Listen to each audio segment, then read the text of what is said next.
Disclaimer: this is a fictional dramatization created for artistic, emotional, and educational storytelling purposes.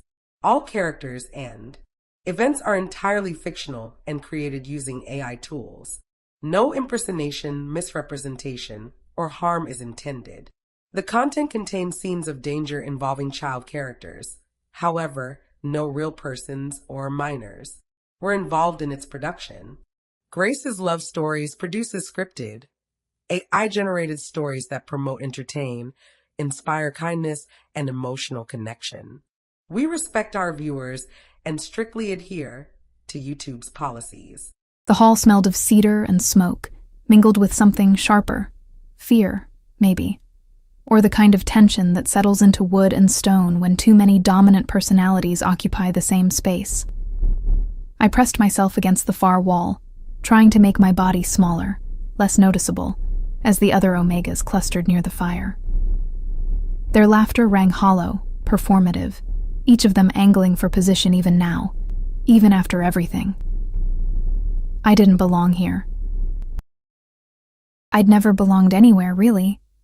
But this sanctuary for the unwanted, the rejected, the broken, should have felt different. It didn't.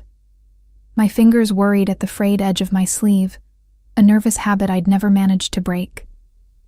The fabric was thin, worn from too many washings, and I felt acutely aware of how I must look compared to the others.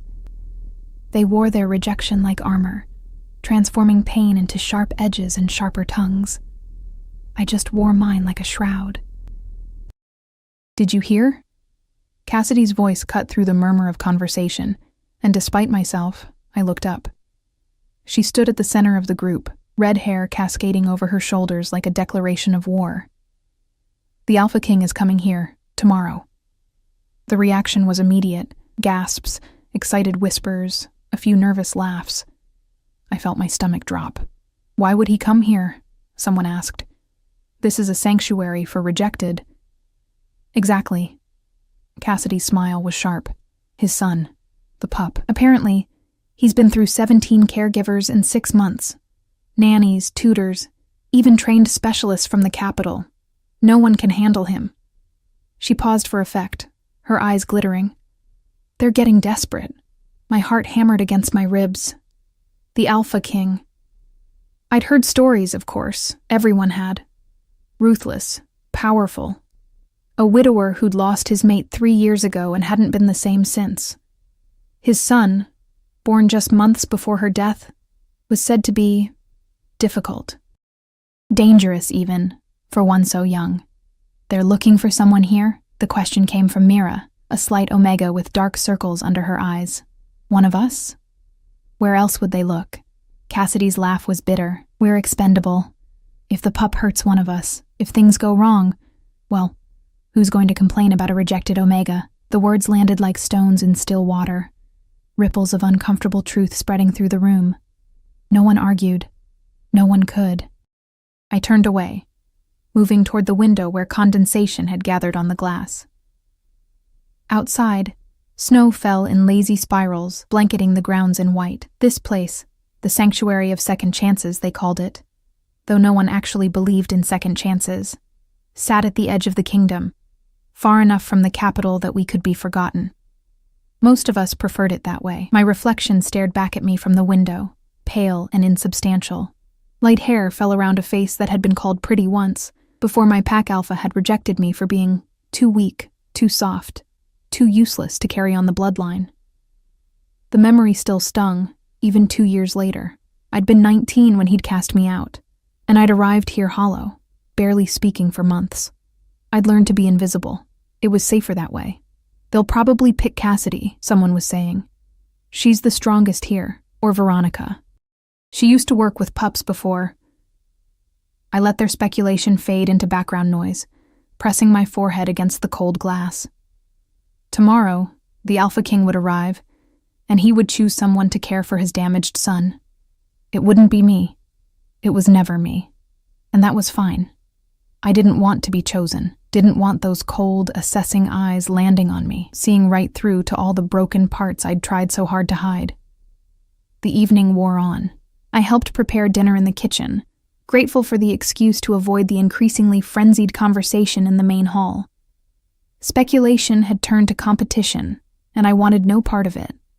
By the time I retreated to my small room on the 3rd floor, my hands were shaking. I couldn't explain the dread that had settled in my chest like a stone. This wasn't my problem. This wasn't my future. I lay awake for hours, watching shadows dance across the ceiling, listening to the old building settle around me. Somewhere below, I could still hear voices, planning, scheming, hoping, always hoping that this time, this opportunity, would be the one to change everything. I'd stopped hoping a long time ago. Sleep came eventually, fitful and thin, full of dreams I couldn't quite remember, but that left me gasping awake in the dark hours before dawn. Morning arrived gray and cold, the kind of winter day that seemed to leach color from the world. I dressed carefully, choosing my least worn dress, still shabby but clean, and braided my hair with trembling fingers. Presentation mattered, the sanctuary's headmistress always said, even for those of us who'd been discarded, especially for us. The main hall had been transformed overnight. Someone had cleaned the windows until they gleamed, arranged chairs in neat rows, even put out flowers, hothouse roses that must have cost more than my monthly ration. The other Omegas were already assembled, each one groomed and positioned like pieces on a chessboard. I took a seat in the back row, hoping to disappear. "Straighten up," the headmistress hissed as she passed, her sharp eyes missing nothing. "Show some dignity." Dignity. As if any of us had that left. The sound of engines broke through the morning quiet. Large vehicles, multiple, coming up the long drive. My pulse kicked up despite my best efforts to remain calm. This was really happening. The doors opened, and a blast of cold air swept through the hall, carrying with it the scent of pine and something darker, heavier. Power, authority, the kind that made every Omega instinct in my body scream to lower my eyes, to submit, to make myself smaller. The Alpha King entered first. I'd expected someone older, harder. What I saw instead stole the breath from my lungs. He moved like violence barely contained, all lean muscle and controlled grace. Dark hair touched with silver at the temples, though he couldn't have been older than 35. His face was carved from stone, sharp cheekbones, a jaw that could cut glass, lips pressed into a line that suggested he'd forgotten how to smile. But it was his eyes that truly arrested me. Storm gray, cold and assessing. The eyes of someone who'd seen too much and felt too little. He swept his gaze across the assembled Omegas with the dispassion of someone evaluating livestock. Behind him came 2 guards, both built like walls, and between them, my breath caught. The pup couldn't have been more than 3 years old, but he moved with an aggression that seemed impossible for someone so small. His hair was the same dark shade as his father's, wild and uncombed, and his eyes, those eyes were already cold, already calculating. He wore clothes that had probably been expensive once but were now torn and stained. As I watched, he lunged at one of the guards, tiny teeth bared, and the man barely managed to catch him without getting bitten. "Enough, Sebastian." The Alpha King's voice was quiet, but it carried the weight of absolute command. The pup stilled immediately, going rigid in the guard's arms, but the rage didn't leave his small face. It was heartbreaking and terrifying in equal measure, a child who'd learned that violence was the only language anyone understood. The headmistress stepped forward, all false warmth and obsequious smiles. "Your Majesty, we are honored by your presence. As you can see, we have assembled our most capable. I'll choose myself." He cut her off without ceremony, already moving down the first row of Omegas. I watched him pause before Cassidy, saw the way she straightened, practically preening under his attention. He studied her for a long moment, then moved on. Veronica received the same treatment. Then Mira. One by one, he evaluated and dismissed them, his expression never changing. The pup, Sebastian, had gone eerily quiet, watching his father with an intensity that made my chest ache. Even in his rage, he was trying to understand, trying to anticipate. The Alpha King moved through the rows with methodical precision, and with each rejection, the tension in the room ratcheted higher. The omegas he passed began to shift uncomfortably, confusion and hurt flickering across their faces. He was getting closer to the back row, closer to me. Every instinct screamed at me to look away, to avoid drawing his attention. But something, some perverse curiosity or maybe just exhaustion with hiding, made me raise my eyes as he approached. The world seemed to narrow to just that moment, his gaze meeting mine across the distance of 3 rows, something flickering in those gray depths that might have been surprise or recognition or nothing at all. He stopped walking. The silence stretched, pregnant with possibility and dread. I couldn't look away now, couldn't move, couldn't breathe. Then Sebastian made a sound, not quite a whimper, not quite a growl, and twisted in the guard's arms to see what had captured his father's attention.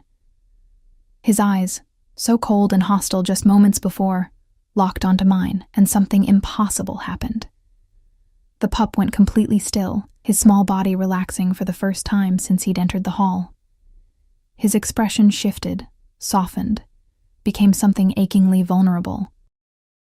He reached out one small hand in my direction, fingers grasping at empty air. The Alpha King's eyes narrowed. He started walking again, but this time he was coming straight toward me, parting the rows of omegas like a ship through water.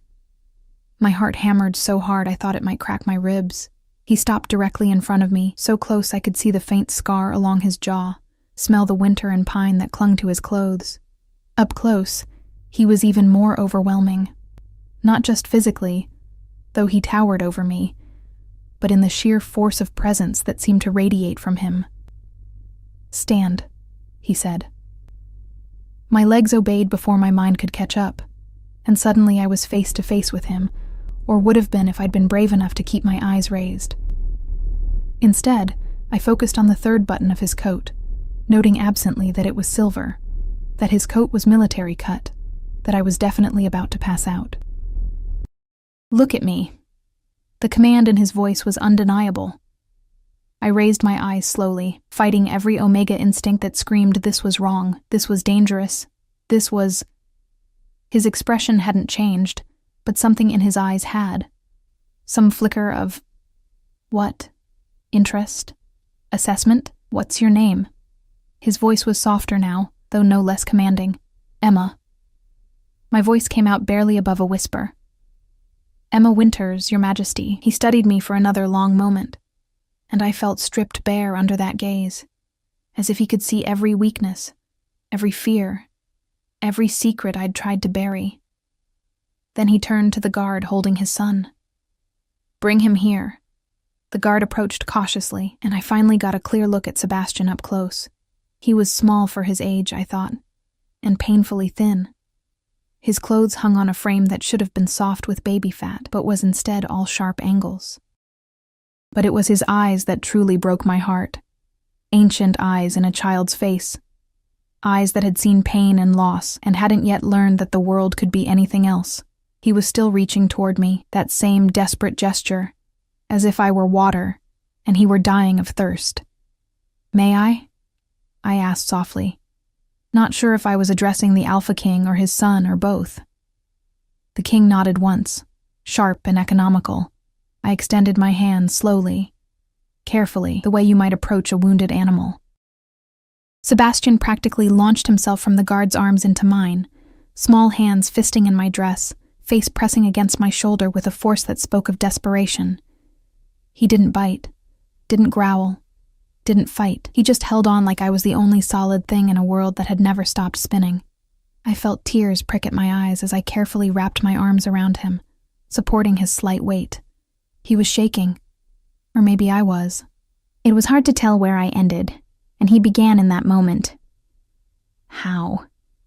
The Alpha King's voice was rough, raw in a way that suggested this single word cost him something. I shook my head slightly, unable to answer because I didn't know. I didn't know why this broken child had chosen me, why he'd finally gone still in the arms of the weakest, most rejected Omega in the room. But I knew, with a certainty that terrified me, that nothing would ever be the same. The Alpha King stared at us for a long moment, and I could feel the weight of every eye in the hall boring into my back. Then he spoke, and his words sealed my fate. "You'll come back to the capital with us." today. The journey to the capital took 6 hours, and Sebastian didn't let go of me once. He'd fallen asleep within the first 20 minutes, his small body finally surrendering to exhaustion, now that he'd found whatever it was he'd been searching for. I sat in the back of the massive vehicle, far more luxurious than anything I'd ever experienced, with a sleeping child in my lap and the Alpha King sitting across from us, watching with an intensity that made my skin prickle. I kept my eyes on Sebastian, studying the delicate features that were softer in sleep. Dark lashes fanned across pale cheeks, and his breathing had finally evened out into something peaceful. One small hand still clutched my dress, even in unconsciousness, as if afraid I might disappear. He hasn't slept through the night in 2 years. The Alpha King's voice startled me, quiet as it was. The doctors say it's trauma, night terrors. He wakes up screaming. I looked up cautiously, meeting those storm-gray eyes. Up close, in the filtered light of the vehicle, I could see the exhaustion etched into his face. Lines around his eyes, a tightness to his jaw that spoke of sleepless nights and impossible burdens. "I'm sorry," I said softly, not sure what else to offer. "Don't apologize." He leaned back, still watching us. "Tell me about yourself, Emma Winters." The headmistress's records were sparse. Of course they were. No one wanted to document the details of rejection, the reasons why someone had been cast aside. "There isn't much to tell, Your Majesty. I'm 21. I've been at the sanctuary for 2 years. I hesitated, then added quietly, "My former pack alpha found me inadequate, too weak to be of use." Something flickered across his face. Anger, maybe, or disgust. "Inadequate," he repeated, the word sharp on his tongue. "Yet you're the first person my son has willingly touched in over a year." The weight of that statement settled over me. A year. This child had been so lost in his pain that he'd rejected all comfort, all connection, for an entire year. "The last caregiver lasted 3 days," he continued, his voice taking on a clinical tone, as if reciting a report. "Before that, 5 days. The one before that made it 2 weeks, but only because she sedated him against my explicit orders." His jaw tightened. I fired her immediately. I looked down at Sebastian's sleeping face, imagining the parade of strangers who'd tried and failed to reach him. What happened to his mother? The temperature in the vehicle seemed to drop 10 degrees. The Alpha King's expression went carefully blank, but not before I caught a flash of something raw and devastating in his eyes. "That," he said quietly, "is not a story for today." I nodded, understanding that I'd touched something too painful to examine in the light. "I'm sorry. I shouldn't have—" "You'll be staying in the royal quarters," he interrupted, changing the subject with the finality of someone who'd had a lifetime of practice controlling conversations. "Sebastian's room connects to a suite that will be yours. You'll have access to anything you need. Clothes, supplies, whatever you require." "I don't need much, Your Majesty." That wasn't a negotiation. There was no hostility in his tone, just statement of fact. "You're not a servant. You're not here to be invisible or to make yourself small. You're here because my son needs you, and that makes you one of the most important people in this kingdom. Do you understand?" I didn't. Not really. But I nodded anyway. The landscape outside began to change as we approached the capital, rolling hills giving way to larger estates, then to the sprawling city itself. Even through the tinted windows, I could see the grandeur of it, stone buildings that reached toward the sky, streets bustling with activity despite the cold, markets and shops and the general chaos of thousands of lives intersecting. The royal complex sat at the heart of it all, a massive structure of gray stone and soaring towers that had stood for centuries. Guards lined the approach, snapping to attention as our vehicle passed. I felt suddenly, acutely aware of how out of place I was, how impossible this all seemed. We pulled into a private courtyard, and within moments, staff appeared to open doors and assist with whatever it was that staff assisted with. I'd never had anyone serve me before. The thought made my stomach clench. "Let me take him," the Alpha King said, reaching for Sebastian. The moment his father's hands touched him, Sebastian's eyes flew open. For a heartbeat, I saw pure panic cross his small face. And then he was fighting, thrashing with surprising strength for someone so small. No, no, no, no. Sebastian, don't want you, want her. His voice rose to a shriek, and I saw the Alpha King's face go carefully expressionless, but not before pain flickered across it. There and gone, but undeniable. It's okay, I said quickly, adjusting my hold to support Sebastian better. I've got him. It's okay. Sebastian buried his face against my shoulder again, his small body rigid with distress. The Alpha King stepped back, and for just a moment, I saw him clearly. Not a terrifying monarch or an all-powerful alpha, but a father whose son couldn't bear his touch. This way. His voice was flat now, emotionless.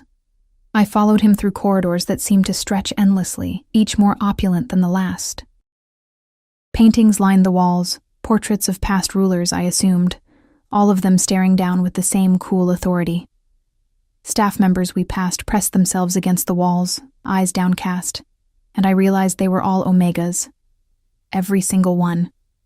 Finally, we reached a set of double doors that the king pushed open to reveal a suite of rooms that took my breath away. The main chamber was larger than the entire third floor of the sanctuary, with floor-to-ceiling windows overlooking the city, furniture that looked like it belonged in a museum, and a warmth that spoke of fires already lit and rooms prepared. Sebastian's room is through there, the king indicated a door to the left. Yours is opposite. There's a connecting bathroom, and the nursery playroom is down the hall. You'll meet the rest of the household staff tomorrow, but for tonight, it's just you and him. He looked at his son, still clinging to me, and something in his expression cracked. Just slightly. Just enough for me to see the exhaustion and heartbreak beneath. Make him comfortable, he said quietly. That's all I ask. Then he turned and left, the doors closing behind him with a soft click that felt like finality. I stood in the middle of that enormous room with a traumatized child in my arms and no idea what I was supposed to do next. Hey, I whispered to Sebastian. Want to see your room? He nodded against my shoulder, still not letting go. His room was exactly what I'd expected and nothing like it at the same time.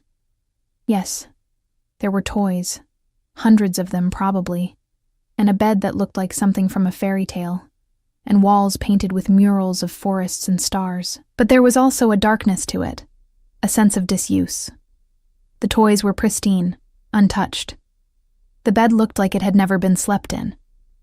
This was a room designed for a child, but no child actually lived here. Where do you usually sleep? I asked softly. Sebastian finally lifted his head, his eyes red-rimmed and exhausted. He pointed to the closet. My heart broke a little more. I carried him to the closet and opened it carefully. Inside, someone had made a nest of blankets on the floor, tucked into the darkest corner. It was small and cramped, and probably felt safe in a way that big, open room never could. Okay, I said. That's okay. We all need our safe places. I settled onto the floor beside the nest, arranging Sebastian in my lap. He relaxed immediately, that same desperate relief flooding through him. I'm Emma, I told him quietly, and I'm going to stay right here with you, for as long as you need me. Okay? He nodded, thumb finding its way to his mouth, a gesture that seemed younger than his years, but was probably the only self-soothing mechanism he had left. We sat like that as the light outside shifted from afternoon to evening, and I hummed softly. Old songs my own mother had sung before she died, before everything fell apart. Sebastian's breathing evened out again, but this time I could feel the difference. This wasn't the sleep of exhaustion. This was trust. I must have dozed off, because I woke to find the room dark, except for a nightlight that cast soft shadows across the walls. Sebastian was still asleep, and I was stiff from sitting on the floor for hours.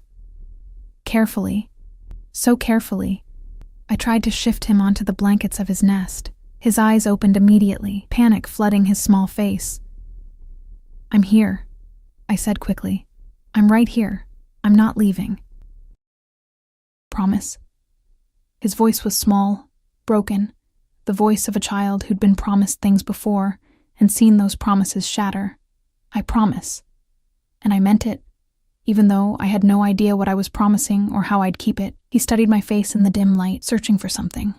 Whatever he found must have satisfied him, because he nodded and closed his eyes again. I managed to maneuver myself into the nest beside him, and he immediately curled into my side like a small animal seeking warmth. Within moments, he was asleep again. I lay there in the darkness of a closet in the royal quarters, holding a broken child who'd somehow decided I was worth trusting, and tried not to think about how badly this could all go wrong. The next morning arrived with soft light filtering through the crack in the closet door. Sebastian was already awake, watching me with those ancient eyes. "Hi," I said softly. "Hi." His voice was rough with sleep, but clearer than it had been yesterday. "Are you hungry?" He considered this, then nodded. "Okay, let's see what we can find." I emerged from the closet to find that someone had left a tray of food on the table in the main room. Fresh fruit, pastries, juice, things that looked like they'd been chosen specifically for a child. There was also clothing laid out on the chair. Simple, comfortable things in my size, far better quality than anything I'd owned before. The bathroom was a revelation, all marble and gold fixtures, and a tub large enough to swim in. I helped Sebastian wash his face and hands, noting the way he flinched when I reached for him too quickly, how he watched the door like he expected someone to burst through at any moment. We ate breakfast in comfortable silence, and I noticed he kept glancing at me, as if checking to make sure I was still real. "What do you usually do during the day?" I asked. He shrugged, picking at a pastry. "Nothing. Stay in my room. They try to make me do lessons, but I don't want to." "What if we did something different today, just you and me?" Suspicion flickered across his face. "Like what?" "I don't know yet." "What do you like?" Another shrug, but this one seemed more helpless than defiant. I realized with a pang that he probably didn't know what he liked. He'd been too busy surviving to discover preferences. A knock at the door made us both jump. Sebastian's hand immediately found mine, squeezing tight. "Come in," I called, trying to keep my voice steady. The door opened to reveal a woman in her 50s, gray hair pulled back in an efficient bun, wearing clothes that marked her as senior staff. Her eyes were kind but assessing. "Miss Winters, I'm Margaret, the head of household. I've come to brief you on the daily schedule and introduce you to the rest of Sebastian's care team.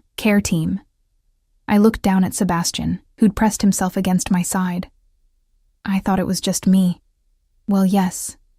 You're the primary caregiver now, but there are still tutors, doctors, specialists."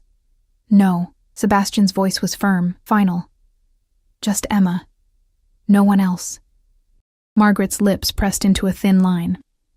"Master Sebastian, your father has hired the best. I don't care. Just Emma." He looked up at me, and I saw the plea in his eyes, the desperate need to keep his world small and controllable. I looked at Margaret, trying to find a diplomatic solution. "Perhaps we could start with just the two of us for a few days, let him adjust, then gradually introduce others."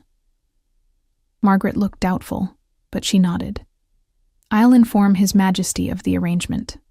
He's asked to see you both this afternoon, by the way, in his study, 2:00. After she left, I felt Sebastian relax slightly against me. "You didn't let them make me," he said quietly. "Make you what?"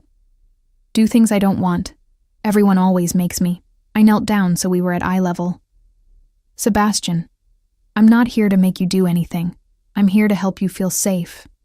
And sometimes that means saying no to other people, even if they think they know what's best." His eyes widened slightly, as if this concept was entirely foreign to him. "But," I continued gently, "sometimes I might ask you to try things that are hard, not because I want to make you do them, but because I think they might help, and you can always tell me if something feels wrong. Okay?" He studied me for a long moment, then nodded slowly. We spent the morning exploring his rooms, and I began to understand the scope of what I'd agreed to. This child had everything money could buy, and nothing he actually needed. Every toy was educational, every book was appropriate, every piece of furniture was safe and approved and utterly devoid of personality. "What if we made this room yours?" I suggested. "Really yours? What would you want it to look like?" Sebastian looked around as if seeing the space for the first time. "I don't know. Well, what makes you feel happy, or calm, or safe? He thought about this, his small face scrunched in concentration. Stories, he said finally. When someone tells me stories, before Mom died, she used to tell me stories every night. There it was, the wound at the center of everything, the loss that had shattered this small person before he'd had a chance to become whole. What kind of stories did she tell? About brave people, people who were scared but did things anyway. His voice dropped to a whisper. She said I was brave too, but I'm not. I'm just scared all the time. I gathered him into my arms, and this time he came willingly. Being scared and being brave aren't opposites, Sebastian. Brave people are scared. They just don't let the fear stop them. He was quiet for a long moment, processing this, then, will you tell me stories, like she did? Every night, I promised. As many as you want. By the time 2 o'clock arrived, my stomach was in knots. Facing the Alpha King in his study felt like walking into a lion's den, especially now that I'd essentially dismissed his carefully chosen team of experts. But Sebastian's hand in mine gave me courage I didn't know I had. The study was all dark wood and leather, books lining every wall, a massive desk dominating the space. The Alpha King stood at the window, looking out over the city, and didn't turn when we entered. Your Majesty, I said softly. We're here. He turned slowly, and I was struck again by the exhaustion in his face, the weight he carried. His eyes went immediately to Sebastian, and I saw the flicker of pain when his son pressed closer to me instead of running to him.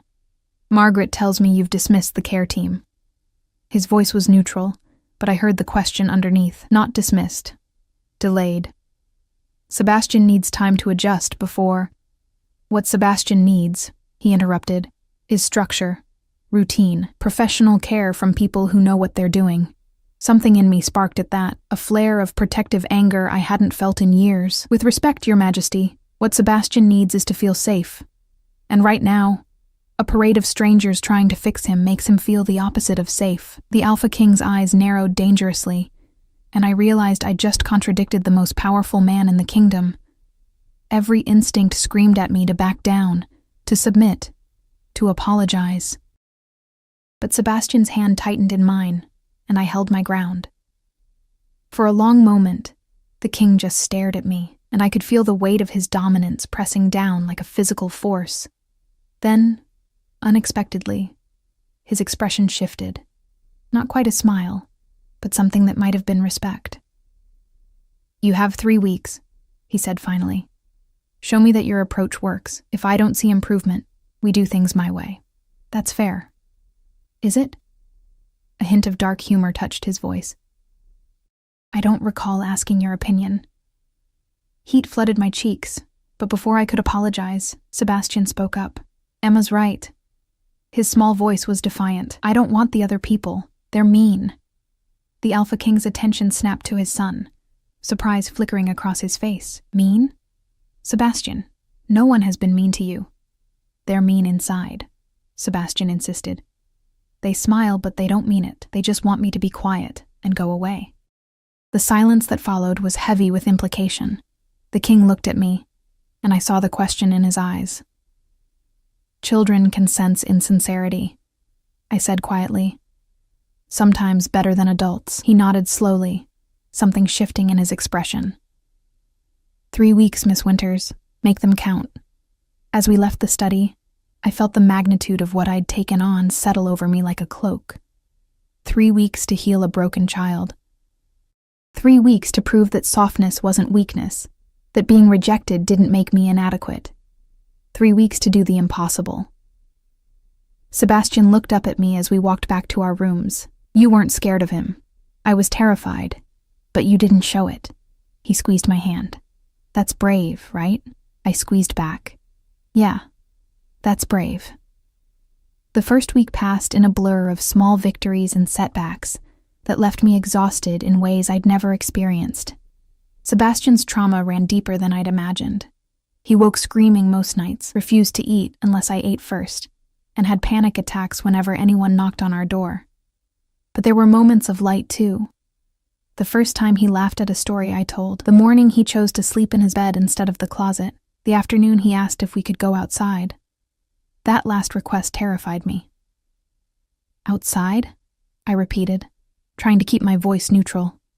We'd barely left the suite in 7 days. To the gardens. I used to go there with Mom. His voice was small, uncertain. But I don't know if I remember how to get there. My heart squeezed. We can find it together. Would you like that? He nodded, but I saw the fear in his eyes, the same fear I felt. The suite had become our sanctuary, and leaving it meant facing the rest of the world. We dressed carefully. Sebastian in warm clothes that actually fit him now. I'd requested adjustments after noticing how everything hung on his thin frame. I chose one of the simple dresses that had been provided, still unused to having options, still uncomfortable with anything that drew attention. The corridors felt different in daylight, less oppressive but more exposed. Staff members we passed stopped and bowed, their eyes curious and assessing. I felt their judgment like a physical weight. Who was this rejected Omega walking through the royal quarters like she belonged? Sebastian's hand tightened in mine with each person we encountered, and I found myself drawing him closer, a protective instinct I hadn't known I possessed. The gardens, when we finally found them, took my breath away. They sprawled across the southern grounds, a masterpiece of design even in winter. Snow covered most of the paths, but someone had cleared walkways between dormant flower beds and bare trees that would probably be spectacular in spring. At the center stood a greenhouse, its glass panels catching the weak sunlight. There, Sebastian whispered, pointing to the greenhouse. That's where we used to go. We walked slowly, and I noticed how his breathing had changed. Quicker, shallower. Memories were surfacing, bringing pain with them. Inside, the greenhouse was warm and humid, filled with plants that defied the season outside. Orchids bloomed in impossible colors. Vines climbed toward the glass ceiling, and the air smelled of earth and growth, and something sweet I couldn't identify. Sebastian stopped in front of a particular section of white roses, his small face crumpling. These were her favorites. His voice cracked. She said they meant new beginnings, that even when things were hard, something beautiful could grow. I knelt beside him, not touching, just present. She sounds like she was very wise. I can't remember her voice anymore. The words came out choked. I try, but it's gone. And sometimes I can't remember her face unless I look at pictures, and that makes me so angry I want to break things. Oh, Sebastian. Everyone says I should be over it, that it's been 3 years and I need to move on and be strong. His hands had curled into fists. But I don't know how. I don't know how to be anything except scared and angry. I reached out slowly, telegraphing the movement, and pulled him into my arms. He collapsed against me, not crying. He seemed beyond tears, just shaking with the force of emotions too big for his small body. You don't have to be over it, I said firmly, and anyone who tells you otherwise is wrong. She was your mother. You're allowed to miss her forever. Really? Really? And being scared and angry? That's okay too. Those feelings are trying to protect you. They're not bad, Sebastian. They're just really, really loud right now. We sat like that among the white roses for a long time, and I thought about my own losses, my own anger that I'd learned to bury so deep it had nearly suffocated me. Maybe healing wasn't about getting over things. Maybe it was about learning to carry them differently. Emma? His voice was muffled against my shoulder. Yeah? Do you think my dad misses her too? The question surprised me with its insight. I think he probably does. Very much. Then why doesn't he ever talk about her? Why does everyone act like she never existed? I had no answer for that, at least not one that wouldn't overstep my place. But I filed the question away, sensing it was important, a key to understanding both father and son. We stayed in the greenhouse until Sebastian's breathing had steadied and some of the tension had left his small shoulders. On the way back, we encountered fewer staff members, and I was grateful for it. Until we rounded a corner and nearly collided with the Alpha King himself. He stopped abruptly, and I saw surprise flicker across his face before it smoothed into that careful neutrality he wore like armor. Sebastian. Miss Winters. His eyes moved between us, taking in our disheveled appearance, Sebastian's red-rimmed eyes, Is everything all right? We went to the gardens, Sebastian said quietly, and I heard the challenge in his voice, the expectation of being told he shouldn't have, but the king just nodded slowly. The greenhouse? Yeah, to see Mom's roses. Something passed over the Alpha King's face. Grief, maybe, or regret, there and gone so quickly I might have imagined it. They're beautiful this time of year, he said quietly. Then after a pause, she would have liked knowing you still visit them. Sebastian's eyes widened, as if shocked to hear his father speak of his mother at all. You remember which ones were her favorites? The white ones. She filled our rooms with them when you were born. Said you were her new beginning. The king's voice was rough, and I saw his hands clench at his sides. I'm sorry I don't speak of her more often. It's difficult. For me too, Sebastian whispered. They stared at each other, father and son, separated by 3 feet and an ocean of grief neither knew how to cross. I felt like an intruder in this moment, but Sebastian's hand was still in mine, anchoring him. The Alpha King's eyes shifted to me, and I saw something in them I hadn't expected, gratitude, maybe, or just bone-deep exhaustion. Margaret tells me Sebastian has been sleeping better. Some nights are better than others, I said carefully. But yes, overall, there's been improvement. And eating? He's starting to. It takes time. The king nodded. But I saw the frustration underneath. A man used to problems having solutions, to commands being followed, struggling with something that couldn't be fixed through sheer force of will. Your Majesty, I said before I could stop myself, may I ask you something? His eyebrow raised slightly. You may ask. When was the last time you spent time with Sebastian? Not checking on him or giving orders, but just being with him? The silence that followed was arctic. I'd overstepped badly, and I knew it. But the question hung in the air between us, impossible to ignore. I'm very busy, he said finally, his voice cold. Running a kingdom requires... I understand. I just think... I took a breath, steadying myself. I think Sebastian might need his father as much as he needs me, maybe more. He can't stand my presence, you've seen it yourself, because he's scared. Not of you, of losing you too. It's easier to push you away than to risk caring and having you disappear. The words landed like stones, and I watched the Alpha King's expression shift through several emotions, before settling on something that might have been pain. You presume to understand a great deal, Miss Winters. I only understand what it's like to lose people and be too afraid to let anyone close again. My voice was quiet but steady. Sebastian and I have that in common. He studied me for a long moment, and I forced myself to hold his gaze even though every instinct screamed to look away. Dinner, he said finally. Tonight, the 3 of us, in the private dining room. Sebastian's hand tightened in mine, but before he could protest, I squeezed back gently. We'd be honored, Your Majesty. After he walked away, Sebastian looked up at me with something like betrayal in his eyes. Why did you say yes? I don't want to have dinner with him, I know. But sometimes the things we need most are the things we're most scared of. That doesn't make sense. Not yet, but it will. That evening, getting Sebastian ready for dinner felt like preparing for battle. He fought me on the clothes, the timing, everything. But underneath the resistance, I sensed the real emotion. Hope. He hoped his father would see him, really see him, and he was terrified of being disappointed again. The private dining room was smaller than I'd expected, intimate even, with a table set for 3 and candles casting soft light. The Alpha King was already there, and I noticed he'd changed from his formal attire into something simpler, more approachable. Sebastian, he said as we entered, and I heard the careful control in his voice. Thank you for joining me. Sebastian said nothing, pressing against my side. Dinner was awkward at first, full of stilted conversation and long silences. But then the king started telling a story about Sebastian's mother, how she'd once sneaked out of a state dinner to rescue a cat stuck in a tree, returning covered in leaves with the cat tucked inside her formal gown.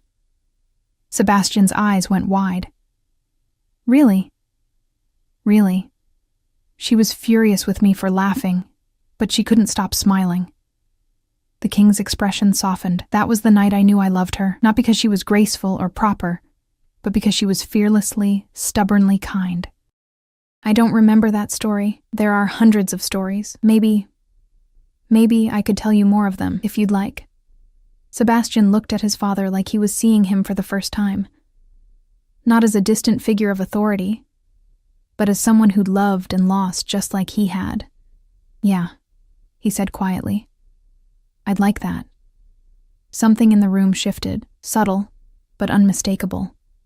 A crack in the wall between them, small, but significant. When we finally returned to our suite that night, Sebastian was quiet, thoughtful.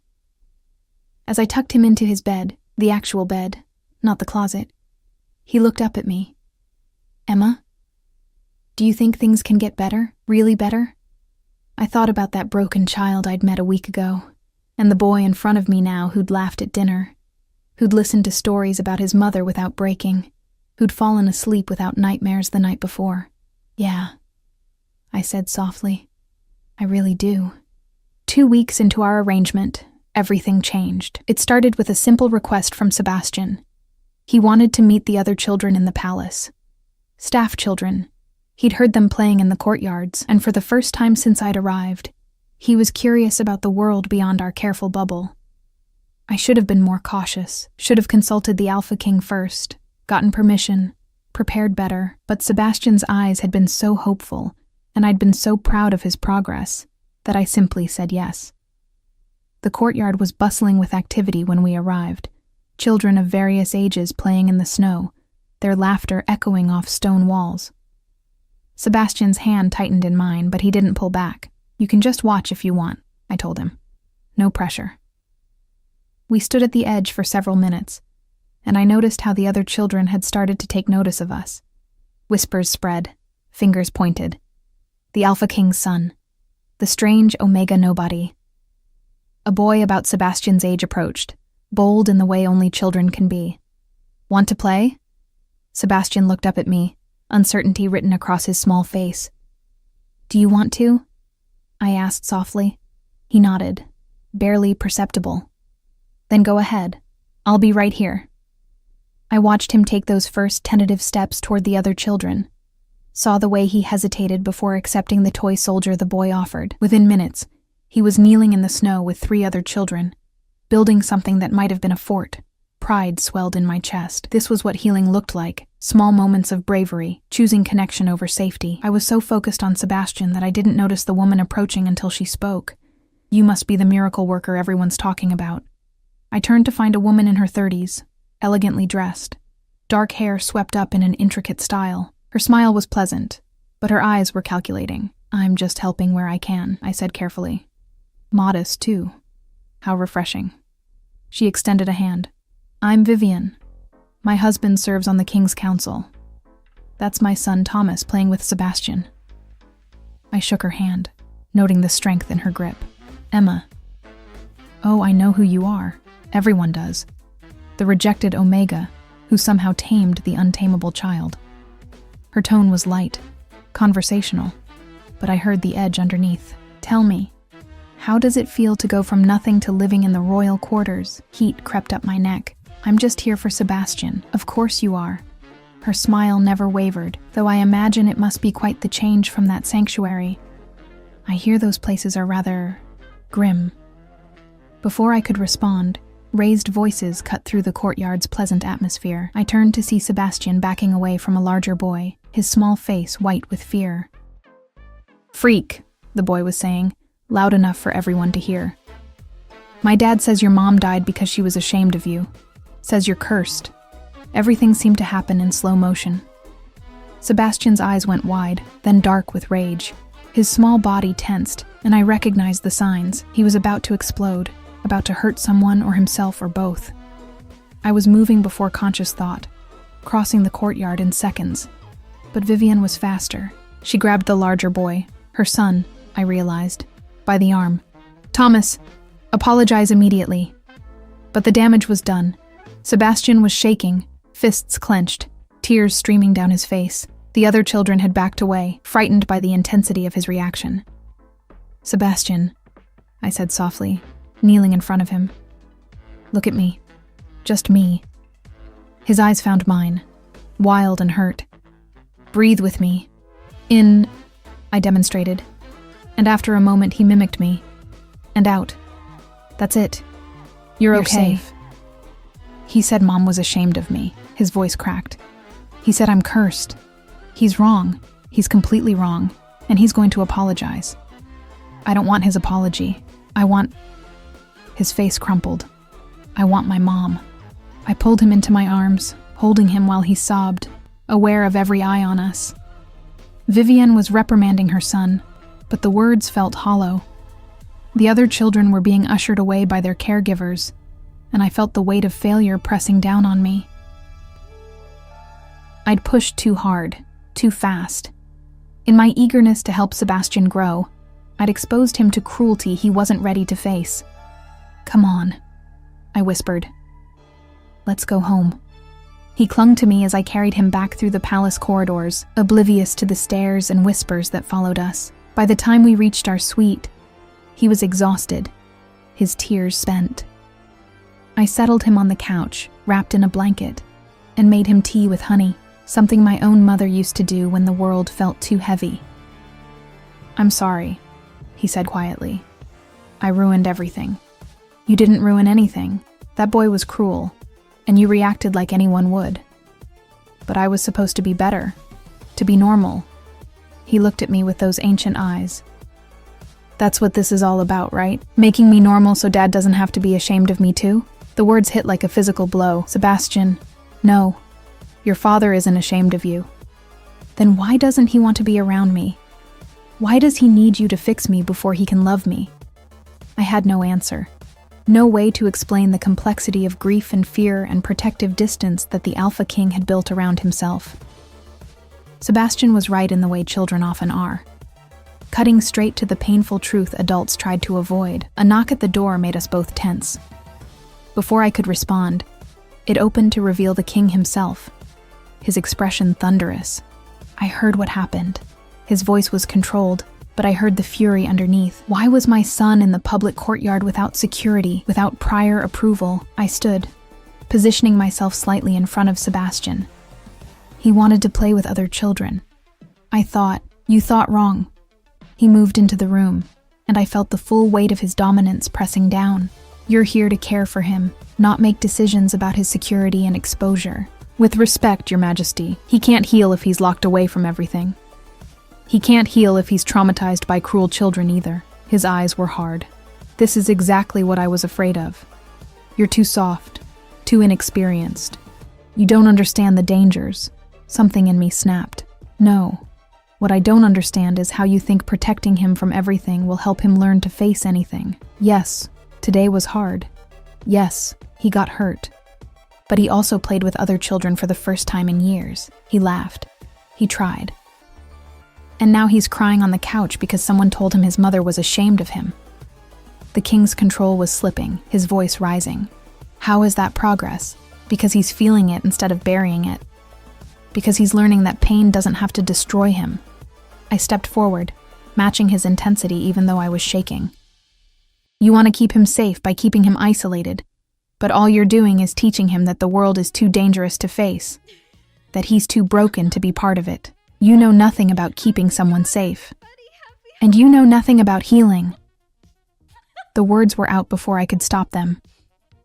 You lost your mate, and instead of grieving with your son, you locked yourself away and hired strangers to feel for you, to hurt for you. Well, I'm sorry, but Sebastian needs more than a father who's too afraid of his own pain to acknowledge his son's. The silence that followed was absolute. I'd gone too far. Said things that couldn't be unsaid. The Alpha King's face had gone pale, then red, emotions warring across his features. Get out. His voice was quiet, deadly. Pack your things and be gone within the hour. No. Sebastian's voice cut through the tension. He'd thrown off his blanket and was standing now, small fists clenched at his sides. She doesn't leave. If she leaves, He struggled for words.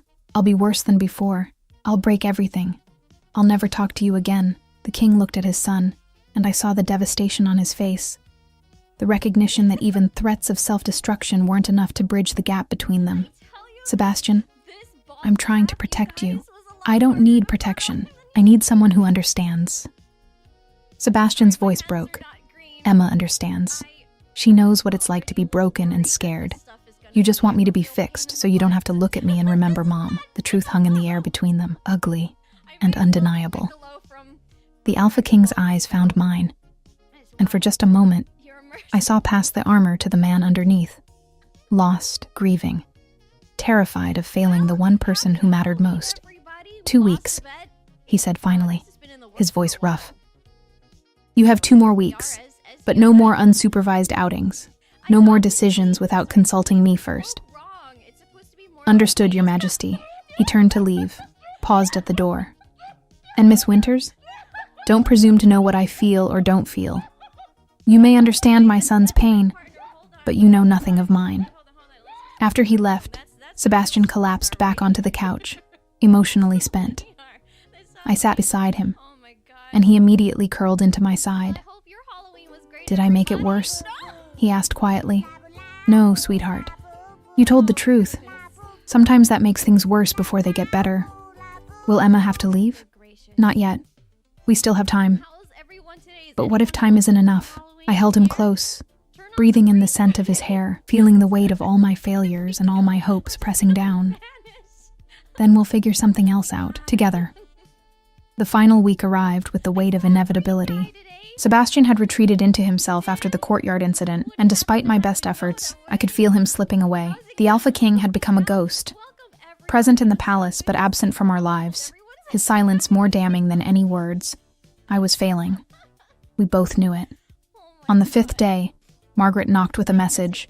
The king requested my presence in his study, alone. I found him standing at the window again, his posture rigid with tension. He didn't turn when I entered. Sebastian had another nightmare last night. It wasn't a question. Yes, Your Majesty. Margaret heard him screaming from 2 corridors away.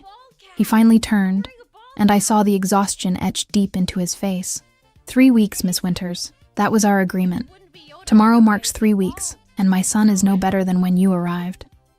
That's not true. He's what? Playing with other children? That ended in disaster. Sleeping better? He woke up screaming about his mother dying and me not caring. His voice was flat, emotionless. You promised me progress. I see none. Something inside me cracked. You're right. I've failed. But not because I'm too soft or inexperienced. I've failed because I can't fix what's broken between you and your son. Only you can do that, and you won't. I've given him everything, except yourself. The words burst out of me. You give him money, security, staff, specialists, everything but the one thing he actually needs. You, his father, the person who loved his mother as much as he did and understands what he lost. The Alpha King's jaw clenched. Every time I look at him, I see her. Every feature, every expression. Do you have any idea what that's like? To love someone so much that even their absence destroys you? No, I said quietly. But I know what it's like to be abandoned by someone who was supposed to protect me. To believe that my pain was too much, too inconvenient, too difficult to deal with. And that's exactly what you're doing to Sebastian. He moved toward me then, and I saw anger flash in those gray eyes. You presume too much. Maybe. But someone has to tell you the truth. I held my ground even as my knees shook.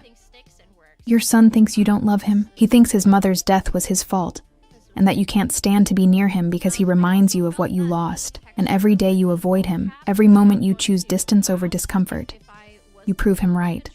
Get out. No. The word surprised us both. Not until you hear this. Tomorrow you can fire me. You can bring in every specialist in the kingdom. But unless you face your own grief and learn to be present with your son's pain, nothing will change. He doesn't need me. He needs you. The silence stretched between us, heavy with years of unspoken words and buried feelings. Then, unexpectedly, the Alpha King's shoulders sagged. I don't know how, he said, and his voice was broken in a way I'd never heard. Every time I try to reach for him, I freeze. What if I make it worse? What if I say the wrong thing? What if he sees me break and loses the only parent he has left? My anger dissolved into something softer. He's already lost you. You're alive, but absent, and that's worse than any grief. At least grief is honest. He looked at me then, really looked, and I saw the man beneath the crown, terrified, drowning, desperately trying to hold everything together while falling apart inside. Tell me what to do. Start with the truth. Tell him you miss his mother too, that you're scared, that you don't know how to be what he needs, but you want to try. I took a breath. And stop punishing yourself for still being alive when she's not. Something shifted in his expression, recognition maybe, or the first crack in a dam that had held too long. Will you help me? The question was quiet, vulnerable. Not as his caregiver, as, I don't know, a guide. I'll help however I can, but this conversation has to be between you and Sebastian. I can't fix your relationship, only you can build it. He nodded slowly, then looked at me with something new in his eyes. Not just gratitude, but respect. I misjudged you, Emma Winters. Your former alpha was a fool. Heat crept up my neck. Thank you, Your Majesty, Damon, he said quietly. When we're alone, you can call me Damon. That evening, Damon came to our suite just as I was putting Sebastian to bed. My heart raced as I opened the door, hoping I hadn't pushed too hard, hoping this wouldn't end in more pain for the child who'd already suffered too much. Sebastian, Damon said, his voice careful. May I come in? Sebastian looked at me, uncertainty written across his face. I nodded encouragingly. Okay, he said quietly. Damon entered slowly, sitting on the edge of Sebastian's bed with an awkwardness that was almost endearing. For a moment, neither spoke. I need to tell you something, Damon finally said, and I need you to listen, even if it's hard. Sebastian nodded, pulling his blanket tighter. I loved your mother more than I thought it was possible to love anyone. When she died, something in me broke, and instead of letting myself feel that pain, instead of sharing it with you, I buried it. I threw myself into work and responsibility, and anything that would keep me from having to face the emptiness. He paused, his voice roughening. I thought I was protecting you. I thought if I kept everything running smoothly, if I provided everything you needed, that would be enough. But I was wrong. Sebastian's eyes were wide, fixed on his father. You don't remind me of what I lost, Damon continued. You remind me of what I still have, what I've been too afraid to reach for because losing you would destroy me completely. So I kept my distance, told myself it was safer, better. But all I did was abandon you when you needed me most. You were scared? Sebastian's voice was small, terrified. I still am. Damon's hands were clenched on his knees, but Emma helped me understand something. Being scared doesn't mean I get to run away. Not from you. Never from you. I'm scared too, Sebastian whispered. All the time. I know. And I should have been there to help you through it. To tell you that your mother's death wasn't your fault. That she loved you more than anything. That she'd be so proud of the brave boy you're becoming. Something broke in Sebastian then. He launched himself at his father, small arms wrapping around Damon's neck, and Damon caught him, holding tight as Sebastian finally cried against his father's shoulder. Not the screaming nightmares or angry outbursts, but deep cleansing sobs of grief that had been trapped too long. I miss her so much, Sebastian choked out. And I missed you too. I'm here now. I'm here, and I'm not going anywhere. Damon's voice was thick with his own tears. I promise, Sebastian. I promise. I backed toward the door, giving them privacy, but Damon's voice stopped me. Stay. Please. He looked at me over Sebastian's head. You're part of this too. So I stayed, sitting in the chair near the window, and watched father and son finally begin to heal the wounds that had festered between them. Damon told stories about Sebastian's mother, not the sanitized versions meant for public consumption, but real memories full of laughter and imperfection and love. Sebastian asked questions he'd been too afraid to voice before, and Damon answered with an honesty that must have cost him dearly. Hours passed. Sebastian eventually fell asleep in his father's arms, peaceful in a way I'd never seen. Damon looked up at me, and I saw gratitude and something else in his eyes, something that made my breath catch. "Thank you," he said softly, "for not giving up on us. I just helped you find what was already there." "No, you did more than that." He adjusted Sebastian carefully, settling him under the covers. "You showed me that strength isn't about never breaking. It's about having the courage to feel everything and keep going anyway." He stood, moving toward me, and suddenly the space between us felt charged with something I didn't dare name. "Emma," he said, and my name on his lips sent shivers down my spine. "These past 3 weeks, watching you with Sebastian, seeing your compassion and bravery, you've reminded me that there's still beauty in this world, still reasons to feel. Your Majesty, Damon." "Damon," I corrected, my voice barely above a whisper. "I'm just a rejected Omega. I'm not—" "You're extraordinary." His hand reached up, fingers gently tucking a strand of hair behind my ear. "And whoever rejected you was a blind fool who didn't deserve you." The air between us was electric. I should step back, I knew. This was dangerous territory, but I couldn't move, couldn't breathe, couldn't do anything but stare into those storm gray eyes and wonder if this was real. "I should go," I finally managed.